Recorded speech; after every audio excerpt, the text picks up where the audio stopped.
Good evening and welcome to Thai PBS World. Yesterday, thousands of people turned up at what was certainly the biggest political rallies in year at the Democracy Monument. And the protest leaders have stepped back from their previous demand of a reform of the monarchy. In the Thai PBS World tonight, Kun Thep Chayong and me talk to Dr. Jade Thonavanik from Faculty of Law from College of Asian Scholars. You must be following the news about the protest last night. Yes. That demand, they didn't specify the 10 demands, but they stick to 3 demands. Yes. I think if we just look at that, that is fruitful in a sense of having the same and continually proposing what they actually feel will be development to Thai democracy. But the dream, something in particular about the dream, that they wanted democracy with the king as head of state under the constitution. Or some might call this constitutional monarchy. If we call this constitutional monarchy, the name reveals itself that when it's constitutional monarchy, that means the monarch is under the constitution. Or when we say the king as head of state, what represents that the king is head of state? The constitution. You wrote in the constitution that the king is head of state. So when all of these are in the constitution, that means they are under the constitution.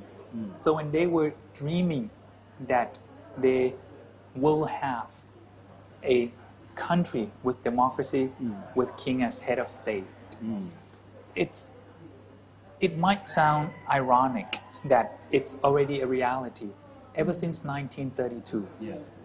It might have been a dream of people during the time of King Rama V, King Rama VI, but it was not a dream when it comes to King Rama VII.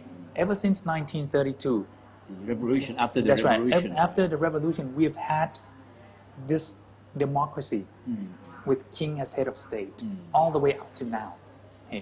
But if they are looking deep into the constitution itself or the regime that they might claim that the monarch or the institution is not actually under the constitution. Well, there was an explanation during the time of the Magna Carta. We've spoken about Magna Carta. During such time, there were some professors who explained what democracy or what the royal prerogative meant when there is a document as the Magna Carta. It was said that when talking about the king's prerogative as compared to a document as such, the king is not beneath such document, it's not under that document, but it's not above that document. King is not above law and not under the law, because the king is equal to the law since he was the representative of the law and he was the enactment of the law. So once the king enact the law or promulgate the law, then he is equal to that law, and he himself, his majesty, will not be abided by other law than the law that he enacted, and he will not break his own law. So leave it up to his majesty. So if we look at it ever since the Magna Carta, that means the king will obey his constitution. Therefore, when we talk about constitutional monarchy, look at this in another way. The king is not under the constitution, but equal to the constitution, not above the constitution, not under the constitution, and he will not break the constitution. So whatever may be the theory or the principle. So if we want to read between the lines, how would you interpret the meaning of the message from the rally last night, as far as the issue is concerned? With this dream, I mean, if it's read in a negative way, it is a way in which a hidden agenda of the 10 proposals, the 10 demands that night of August 10th were hidden. inside of this dream.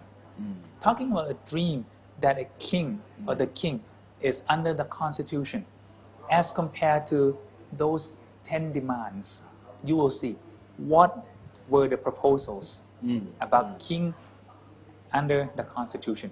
But this is in a negative way. Okay? Look at this in a positive way.